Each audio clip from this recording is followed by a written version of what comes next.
Hello,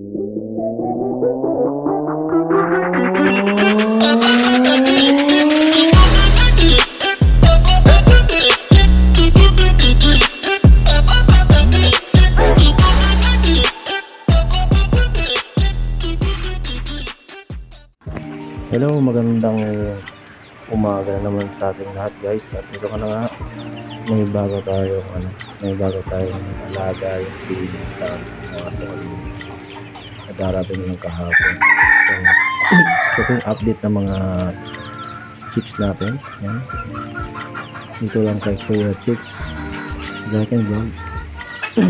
Yan siya. So yung papaya guys, pang merienda nila. Hinog na papaya. Yan, sobrang maulan po ngayon. At basang na yung mga malak natin. Although meron naman silang silungan, kaso gusto lang magpaulan yan. Hindi natin mapipigilan yan. Ayan po sila, isang basa po sila. Ayan. So siniling ko na rin yan kasi basang basa na siya. Ito nga pala yung isang itlog na napakaliit-liit talaga. Hindi ko alam kung ako lang yung naka-experience o marami pa. Sobrang late guys. So try natin i-incubate yan ngayon. Kasi nag-harvest tayo kanina ulit at nakuha tayong itlog na 4. So may sobrang late na itlog talaga. At alam ko hindi lang ako naka-experience nito maka ano lang yan, itlog na ganun kaliit. Yan po guys, lahat ng itlog ng aking 4 na hens.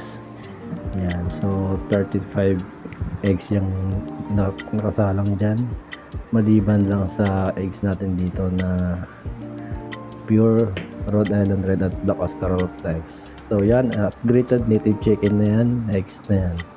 So yan ang abangan po natin soon. Pagpisaan nila ang kakalabasan guys. Yan. So maraming salamat ulit sa mga nanood sa akin guys, at sa mga subscribers ko din. Sa mga susunod pong subscribers, mga mapadaan, sana i-like and share nyo po yung videos po namin. So maraming salamat and God bless you po. Yan. Pinaikot ko na rin po yung mga eggs natin kasi mahirap pag di tayo papaikot, maraming mamamatay na embryo sa loob ng eggs. So doon tayo namamatayan at hindi na nagiging sisiw yung eggs natin. Yan guys, dito 18 out of 18, 8 na lang yung natira. So kailangan pang maging sure yan. So maraming salamat at ingat.